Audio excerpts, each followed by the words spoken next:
That's one big berry. Did you know eggplants are botanically a berry, but we typically call them fruits? They come in a variety of shapes and sizes. The Italian word for eggplant is melanzana, which translates to apple of madness. That's pretty telling. Eggplants are in the same family as tomatoes and peppers, but are from the Old World or Southern Asia. Eggplants like to be treated like royalty and can be a bit temperamental in Zone 6. This video will teach you the tips and tricks I have learned to make eggplant happy and productive. Seed eggplants about 6 weeks before your last frost date. Sow them a fourth of an inch in moist seedling soil. They appreciate bottom heat and a warm germination temperature, ideally between 70 and 90 degrees Fahrenheit. However, I will say my grow room is on the cool side and they do just fine. I start eggplant in 3 to 4 inch pots the third week of March, or just a week or two after tomatoes. They grow very similar to tomatoes and peppers, but I find them a bit more cold sensitive.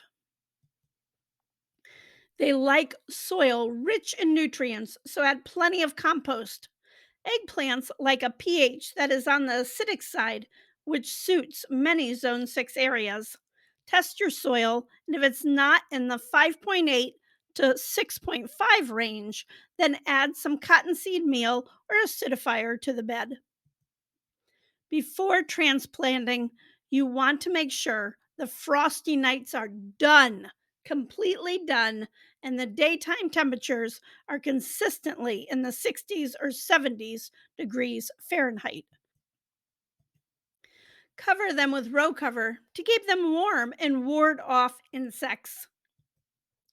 Raised beds are great for eggplants because you can really cater the soil to their greedy needs. Fill your raised bed with 50% soil and 50% aged compost for glorious eggplants. For square foot gardeners, the Asian eggplant plants can fit one per square, but the Italian varieties are bushier and will need 2 squares. The same goes for containers. For grow bags, put one plant in a 7 or 10-gallon grow bag. Raised beds often warm faster than the surrounding soil, which is an advantage in the spring. Another way to warm the soil is to use landscape fabric. Eggplants are technically self fertile. They do need air movement to make sure the pollen gets from the pistil to the anther. Even better are bumblebees. I fertilize eggplants every 2 weeks because they are heavy feeders. My favorite organic fertilizer is fish emulsion, which won't burn the plants. Give this video a thumbs up. And if you are looking for help creating a productive garden, check out my book on Amazon. I'll put the link below. Eggplants are native to tropical regions of South Asia and like to be kept moist. Consistent water is best. Eggplants don't like swings in temperature or moisture level. They like everything homeostasis. A nice thick blanket of straw or wood chips will keep the soil moist and the weeds down. Mulch is also nice to keep fruits off the ground. The plants can get droopy when laden with heavy fruit. Another great mulch that I used for my eggplants in my greenhouse was sheep's wool. Eggplants are very prone to insect pests. I have had terrible problems with flea beetles on eggplants. These tiny hard shelled beetles can actually hop. They can be hard to kill because they move quickly and are well protected by a hard exoskeleton.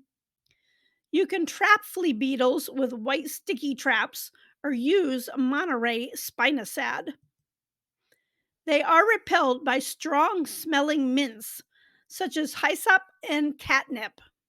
You can also lure them away from your eggplants with radish and basil plantings. I lost many eggplants to flea beetles even with row covers, until I started planting them in the greenhouse. I think the combination of plastic and row cover confuses the flea beetles, and I have significantly fewer issues. Eggplant can get quite tall, and when they are heavy with fruit, they tend to fall over. Staking them or placing them in a tomato cage will help support the plant. There are lots of cultivars to choose from. The classic globe shaped purple eggplant is most commonly known. The heirloom Black Beauty is the standby in this group. I also like Glean. Several round stripe varieties, such as Calliope and Listada de Gandia, are very high yielding. Both are thin skinned, which makes them great for roasting whole. One of my favorite eggplants is Fairy Tale. They only grow 3 to 4 inches in length and are very prolific. I also think the plants are hardier than other varieties, but that's my opinion. They have few seeds and no bitterness. Japanese eggplants are long and thin. Two varieties I like are Swallow and Ping Tung Long. They are sweet eggplants and are great for stir frying. Harvest plants young for a tender, sweet flavor. Look for one that has glossy, smooth skin with uniform color. Cut the fruit off the stem with a knife or scissors. They will keep several days in the fridge. The skin discolors after slicing, like an apple, but you can place them in some water with salt and lemon juice to prevent discoloration. There are many ways to cook eggplant, and I will have some recipes on the website. One of my favorites is roasted with tomatoes and basil. They are great on a kebab. You can even roast them on an open fire. I'm a big fan of stir fry. Add some bay and sage leaves for a great taste. If you have not grown eggplant, I hope you give it a try. Check out my tomato video next. Thanks for watching and have a sunny day.